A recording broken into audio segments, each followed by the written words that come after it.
पंजाब के अंदर जो रीसेंट फ्लड्स आए उसमें 1400 गांव प्रभावित हुए, 3.5 लाख लोग जो हैं वो बेघर हुए हैं। पंजाब में बाढ़ ने भीषण तबाही मचा रखी है, जिसके चलते पूरा पंजाब हताहत है। पंजाब के 23 ज़िलों में लगभग 8 ज़िले बाढ़ से बड़े बुरी तरीके से प्रभावित हैं, जिसके चलते लगभग 550 से ऊपर गांव जो हैं इस बाढ़ की चपेट में आ गए हैं और लगातार इस बाढ़ का जो है कुप्रभाव बढ़ते जा रहा है। हम जो है आज के इस सेशन में बात करेंगे पंजाब में बाढ़ के क्या कारण हैं और यह बाढ़ जो है पंजाब में क्यों आई है। क्या इसमें सिर्फ प्राकृतिक कारण है या फिर मानव जनित कारण भी है। हम भगवान से दुआ करते हैं कि पंजाब में जो भी इस वक्त बाढ़ से ग्रसित हैं, इस बुरे समय में पंजाब के लोगों को जो है सहन शक्ति दे और बाढ़ से जो है निपटने की ताकत दे। ਤੁਹਾਡੀ एक छोटी सी मदद किसी परिवार वास्ते बड़ा एहसान बन सकती है। आपकी दुख की इस कड़ी विच किसी ਨੂੰ अकेला ना ਛੱਡਿਓ।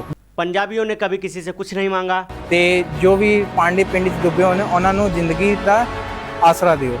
और ना इस बाढ़ के कुप्रभाव के चलते भी वह कुछ दुनिया से मांग रहे हैं। वह सिर्फ दुनिया से सिर्फ अपने लिए दुआ मांग रहे हैं कि दुआ करिए कि यह बाढ़ का जो प्रभाव है जल्द से जल्द ख़त्म हो जाए। ਬੱਚੇ ਬਜ਼ੁਰਗ ਮਾਤਾ ਭੈਣਾਂ सब बिना रोटी दे बैठे हुए ने, उन्होंने दे दवाई का या किसी चीज़ का कोई भी इंतजाम नहीं है। PRF ग्राउंड पे है, राशन पानी दी जो किट है, दवाई दी किट, जो भी जरूरत का सामान है सब पहुंचा रही है। यह तबाही इतनी वड्डी है और जो पंजाब के लोग हैं वह लगातार इस मुहिम में जुटे हुए हैं कि वह जितनी से ज़्यादा हो सके वहाँ के लोगों को मदद करें। इसी के संदर्भ में आज यह वीडियो आपके बीच ला रहा हूँ ताकि मैं बता सकूं कि पंजाब में जो बाढ़ आई है उसके आने के क्या क्या कारण हैं। और हजारों की गिनती में जो उनके पशु थे, जो उनकी भैंसें थी, जो उनकी रोजमर्रा की रोजी रोटी देती थी, वो भी गुम हो गई हैं, मर गई हैं। जब इस बुरे समय पंजाब फंसा हुआ है तो लोगों से आग्रह करता हूं कि उनके लिए दुआ करें कि उनको कुछ ना हो। हालांकि इस बाढ़ के चलते आदमियों से ज़्यादा कई सौ जानवर मारे गए हैं। वह इस बाढ़ की चपेट में आ गए थे, जिसके चलते उनकी जानें चली गईं। फिर भी इंसान जो है किसी तरीके से बचकर निकल गए, लेकिन जो जानवर खूंटों से बंधे थे उनकी जो है मृत्यु हो गई। इन सब के चलते जो है लगातार सरकार और जो भी सरकारी संस्थाएं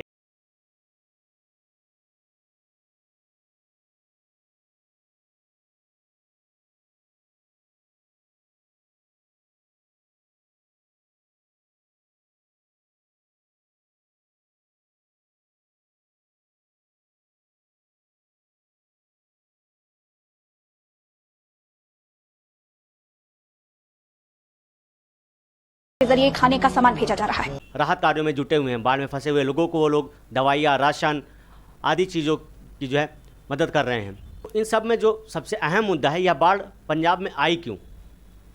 क्या इसका कहीं ना कहीं कुप्रभाव सिंधु जल समझौता है या फिर जो है नदियों के जो बांध बने थे उसका मिसमैनेजमेंट है, या उनका जो है समय समय पर रिपेयर ना होना, या फिर जो भी बांध बनाए गए हैं वह बड़ी लापरवाही से बनाए गए हैं। और इन सब के बीच जो सबसे बड़ा मुद्दा है वह सिंधु जल समझौता है। क्या उस सिंधु जल समझौता को तोड़ने के चलते पंजाब में यहाँ भीषण बाढ़ आई है? हालांकि मैं आपको इससे पहले एक बार और बता देता हूँ कि 1988 में भी इसी तरीके की भयानक बाढ़ आई थी पंजाब में, जिससे पूरा पंजाब जो है बहुत बुरी तरीके से प्रभावित था। और फिर जो है इसी तरीके की बाढ़ 2025 में आई है। तो इन सारी चीज़ों पर जो है हम आज डिस्कस करेंगे और जो है हम पंजाब के लिए प्रार्थना करते हैं कि पंजाब के लोगों को कुछ ना हो, जल्द से जल्द सारी चीज़ें ठीक हो जाएं। जैसा आप यहाँ देख रहे हैं, ये बेचारे जानवर जो खूंटों से बंधे रह गए वह इस बाढ़ की चपेट में आ गए और उनकी जान चली गई। इंसान जो है फिर भी किसी तरीके से वहाँ से निकल गया और अपनी जान बचा लिया, लेकिन ये जानवर जो हैं इसी खूंटे में बंधे रह गए, जिसके चलते इनकी जो है जानें चली गई। अगर यह भी आज़ाद होते तो शायद इनकी जानें ना जाती, क्योंकि यह लोग तैर कर जो है अपनी जान बचा लेते। ठीक है, बाढ़ का प्रभाव इतना है कि नदियों के किनारे जो भी घर बने थे या आसपास जो भी घर बने थे वह इस बाढ़ की चपेट में आ गए और लगातार जो है घर गिरते जा रहे हैं। इसके चलते जो है जान माल की हानि हो रही लोगों को। अब इसके जो मुख्य कारण हैं वह जो है हम आगे डिस्कस करेंगे। ये देख रहे हैं कि पंजाब के लगभग अधिकतर एरिया में बाढ़ का पानी फैल गया है और उसके चलते जानवर के साथ साथ फसलें भी बर्बाद हो चुकी हैं। जिन फसलों के लिए पंजाब जाना जाता था, पंजाब जो है भारत के अधिकतर राज्यों को जो है अपना अनाज सप्लाई करता था, यानी कि भारत का पेट भरता था, आज वही पंजाब बाढ़ की चपेट में है और उसके लोग जो है बहुत बुरी तरीके से परेशान हैं। तो हम और आप लोग सिर्फ दुआ करें कि यह सारी जो चीज़ें हैं जल्दी से जल्द ठीक हो जाएं और लोगों को और जानवरों को कुछ भी ना हो। ये आप ये देख रहे हैं, ये वहीं पंजाब की एक तस्वीर है जिसमें भगवान श्री गणेश जी की मूर्ति है और दूसरी तरफ यहाँ जो है गुरुद्वारा है। मतलब यह गुरुद्वारा भी पानी की चपेट में आ गया। जो गुरुद्वारा इतनी ऊंचाई पर बना था, मैं अमृतसर के स्वर्ण मंदिर की बात कर रहा हूँ, वह भी इस बाढ़ की चपेट में आ गया है। ठीक है, फिर आगे अगर हम बात करें तो आप यहाँ देखेंगे पंजाब में बाढ़ के कारण मुख्यतः भारी मानसून बारिश, नदियाँ और बांधों की नियंत्रण या अचानक जल मुक्ति, साथ ही मानव जनित कारक हैं। मतलब यहाँ पर यह साफ हो गया कि यह अकेला प्राकृतिक का कारण नहीं है।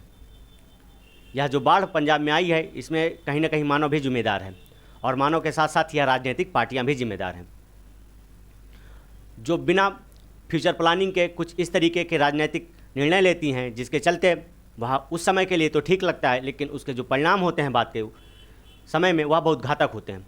और शायद इसका जो परिणाम है वह अब पंजाब में दिखाई दे रहा है। मैं बात कर रहा हूँ सिंधु जल समझौते की।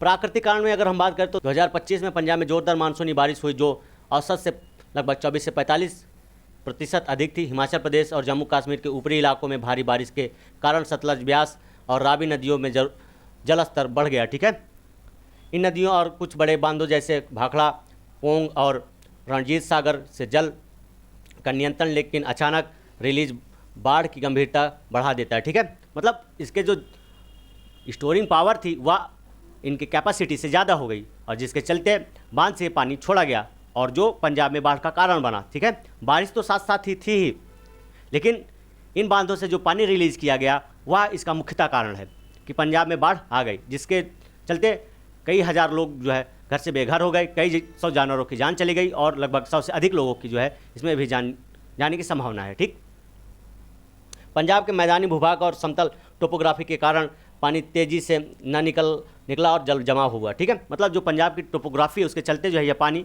तेज़ी से वहाँ से नहीं निकल पाया, जिसके चलते वहाँ पर जल जमाव हो गया, यानी कि बाढ़ का कारण बना। मानव जनित कारण की अगर हम बात करें तो सबसे बड़ा जो कारण है वह है मानव जनित। ठीक है, बाढ़ के दौरान नदियों के किनारे बने अस्थायी बांध, धूसी बांध जो पर्याप्त मजबूती से बनाए नहीं गए थे, टूट गए। ठीक है, वो सिंचाई नालों, नदियों और प्राकृतिक नालों में वंचित सफाई और जमी हुई तलछट हटाने का अभाव पानी के प्रभाव को रोकने लगा। ठीक है, नदियों के बाढ़ पूर्ण इलाकों में अतिक्रमण होना, खेती, बस्ती और अवैध निर्माण ने प्राकृतिक जल मार्गों को बंद कर दिया था, जिससे जल निकासी बाधित हुई। ठीक है, मतलब पंजाब में जो बाढ़ आया उसमें सबसे बड़ा जो कारण है वह मानव जनित है और दूसरा सबसे बड़ा जो कारण है वह है राजनीतिक। मतलब राजनीति के चलते कुछ त्वरित ऐसे फैसले लिए गए जो उस वक्त के लिए तो सही थे, लेकिन जो बाद के परिणाम हैं वो बहुत घातक हैं और जिसका वर्तमान उदाहरण पंजाब झेल रहा है। यह बाढ़ जो है सिंधु जल समझौते को तोड़ने की वजह से आया है। हालांकि इससे पहले भी पंजाब में बाढ़ 1988 में आ चुकी है और जो इससे ज़्यादा भयावह थी, लेकिन यह बाढ़ जो है शायद सिंधु जल समझौता बहुत ज़्यादा प्रभावी है इसमें। नगरीय क्षेत्रों में भी खराब नालियाँ और जल निकासी प्रणाली के कारण फ्लैश बाढ़, अचानक जल जमाव हुई, प्रशासनिक उपेक्षा, भ्रष्टाचार और बाढ़ प्रबंधन योजनाओं का सही क्रियान्वयन न होना भी कारण रहा। ठीक है, मतलब इन सब के चलते जो है पंजाब में बाढ़ आई, जो सबसे बड़ा जो कारण रहा वह मानव जनित रहा। प्राकृतिक जो है वो तो है, लेकिन शायद अगर सही प्रबंधन होता और सिंधु जल समझौता नहीं तोड़ा जाता तो शायद यह बाढ़ नहीं आती। ठीक है, इस प्रकार पंजाब की बाढ़ केवल तेज बारिश का परिणाम नहीं है, ठीक है, बल्कि मानवीय लापरवाही, बांध प्रबंधन में असंगति, नदियों के किनारे अतिक्रमण और जल संसाधनों के गलत प्रबंधन का सम्मिलित प्रभाव है। अगर हम सारांश में बात करें तो पंजाब में बाढ़ का कारण जो है प्राकृतिक भारी बारिश का, नदियों का उफान और मानव जनित अतिक्रमण, बांध प्रबंधन की कमजोरी, जल निकासी बाधाएं, प्रशासनिक लापरवाही कारकों का संयोजन है। यह बाढ़ 2025 में पंजाब के लिए 1988 की इस बड़ी बाढ़ के बाद सबसे विनाशकारी रही है, जिसने लाखों लोगों को प्रभावित किया है। हज़ारों गांव डूबे और बड़े पैमाने पर खेतों और फसलों को नुकसान पहुंचा है। यह सोर्स जो है BBC का है, ठीक है। तो जब मानव अतिक्रमण करेगा और सही प्रबंधन नहीं करेगा, उसमें भ्रष्टाचार करेगा, तो ऐसे जो है प्राकृतिक आपदाएं आएंगी। इसलिए समय समय पर सारी चीज़ों का जो है रख रखाव, मेंटेनेंस ज़रूरी है। एक नज़र सिंधु जल समझौते पर डालते हैं, या सिंधु जल समझौता है क्या, ठीक है, क्योंकि इससे जो है हमारे कॉम्पिटिटिव एग्जाम में कई बार प्रश्न पूछे जाते हैं, तो इस पर एक नज़र डालते हैं। सिंधु जल समझौता, जिसे भारत पाकिस्तान सिंधु जल संधि के नाम से भी जाना जाता है, 19 सितंबर 1960 को भारत और पाकिस्तान के बीच विश्व बैंक, यहाँ ध्यान रखिएगा मध्यस्थता किसने की थी, विश्व बैंक ने, ठीक है, कि मध्यस्थता में हस्ताक्षरित एक संधि है जो सिंधु नदी प्रणाली के पानी के बंटवारे से संबंधित है। इस संधि के तहत पश्चिमी नदियों, सिंधु, यह नदियों का भी नाम ध्यान रखिएगा, ठीक है, कई बार नदियों से रिलेटेड भी प्रश्न पूछे जाते हैं। झेलम, चेनाब का पानी पाकिस्तान को और पूर्वी नदियों, ठीक है, ब्यास, रावी, सतलज का पानी भारत को मिलता है। यह समझौता भारत और पाकिस्तान के लिए महत्वपूर्ण है क्योंकि यह कृषि, पेयजल और बिजली उत्पादन जैसे कार्यों के लिए दोनों देशों की जीवन रेखा है। हाल ही में जम्मू एंड कश्मीर में हुए एक आतंकवादी हमले के बाद भारत ने इस समझौते को जो है स्थगित कर दिया था, ठीक है। शायद इसी के चलते सिंधु नदी पर जो बांध बनाए गए थे, उनकी क्षमता जो है प्राकृतिक बारिश के पानी को रोकने की नहीं रही, और जिसके चलते बांध के पानियों को छोड़ना पड़ा, नहीं तो बांध टूट जाते, और जो पंजाब में बाढ़ का कारण बना। बारिश तो था ही, लेकिन यह जो जल भरा हुआ था बांधों पर, जिसको जो है और अधिक नहीं रोका जा सकता था, नहीं तो बांध टूट जाते। उसके चलते जो है बांध से पानी छोड़ा गया, जो पंजाब में बाढ़ का कारण बना, जिससे लाखों लोग प्रभावित हुए, कई सौ लोगों की जान चली गई, और इसमें जो है फसलें बर्बाद हो गई। फिर अगर हम इस संधि की मुख्य बातों पर ध्यान दें तो हस्ताक्षर तिथि क्या थी, 19 सितंबर 1960 मध्यस्थता विश्व बैंक ने की थी। नदियों का बंटवारा अगर हम एक बार इस पर नज़र फिर से डालें तो भारत को पूर्वी नदी रावी, ब्यास, सतलज, ठीक है, का पानी मिलेगा, और वहीं पाकिस्तान को मिलेगा सिंधु, झेलम और चिनाब का पानी। मतलब 3 नदियों का पानी जो है भारत को मिलेगा और 3 नदियों का पानी जो है पाकिस्तान को मिलेगा। यह जो है सिंधु जल समझौते पर बंटवारा हुआ था, मतलब समझौता हुआ था। लेकिन इन सब के बाद जो है पहलगाम आतंकी हमला होता है, जिसके बाद जो है भारत इस समझौते को अस्थायी रूप से स्थगित कर देता है। अगर विशेषज्ञों की मैं बात करूं तो उन्होंने कहा, अगर भारत सिंधु जल समझौते के तहत इन नदियों का पानी रोकना चाहता है तो भारत को जो है लगभग 10 से 20 साल लग जाएंगे इसके प्रबंधन में, क्योंकि भारत के पास वर्तमान स्थिति में ऐसा कोई सिस्टम नहीं है कि सिंधु जल समझौते के जो पानी है उसको जो है वह उपयोग कर सके। इसको उपयोग करने के लिए भारत को लगभग 10 से 20 साल लग जाएंगे, क्योंकि इस तरीके के सिस्टम को बनाने के लिए भारत को जो है इतना समय लगेगा। और फिलहाल में अगर वर्तमान में बात करें, भारत के पास ऐसा कोई सिस्टम नहीं है जो सिंधु जल समझौते के तहत जो पानी रोका गया है उसका उपयोग कर सके। शायद यह एक बड़ा कारण हो सकता है पंजाब में बाढ़ का, ठीक है। पंजाब में बाढ़, सिंधु जल समझौते का प्रभाव, मतलब यहाँ जो यह बात कही गई है, जिसकी आप हेडलाइन देख रहे हैं कि सिंधु जल समझौते का जो प्रभाव है वो पंजाब पर दिखाई दे रहा है क्या? क्या हमारी सरकार ने जो है आनन फानन में यह फैसला लिया जिसका दूरगामी परिणाम उन्होंने नहीं सोचा था, और वर्तमान में उसका उदाहरण पंजाब में दिखाई दे रहा है कि आपके पास उसका प्रबंधन नहीं था, लेकिन फिर भी आपने आनन फानन में आकर वो यह फैसला ले लिया और सिंधु जल समझौते के तहत आपने इन नदियों का पानी रोक दिया, जो बारिश के चलते उफान पर आ गई और उनको और नहीं रोका जा सकता था। अगर आप रोकते तो शायद जो बांध बनाए गए थे इन नदियों पर वह टूट जाते। इसके चलते जो है बांध के पानी को छोड़ना पड़ा, और यह जो है पंजाब में बाढ़ का कारण बना।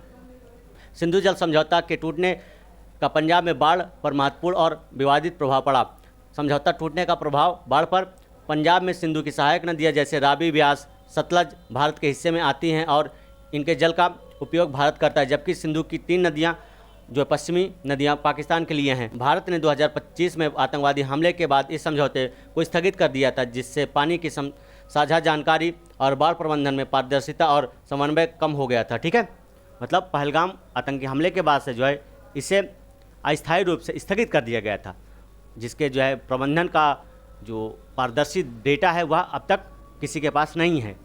इस वजह से नदियों और बांधों से पानी छोड़ने की सही समय पर सूचना पाकिस्तान को नहीं मिल पाई, जिससे सीमा पर भी बाढ़ की समस्या बढ़ी।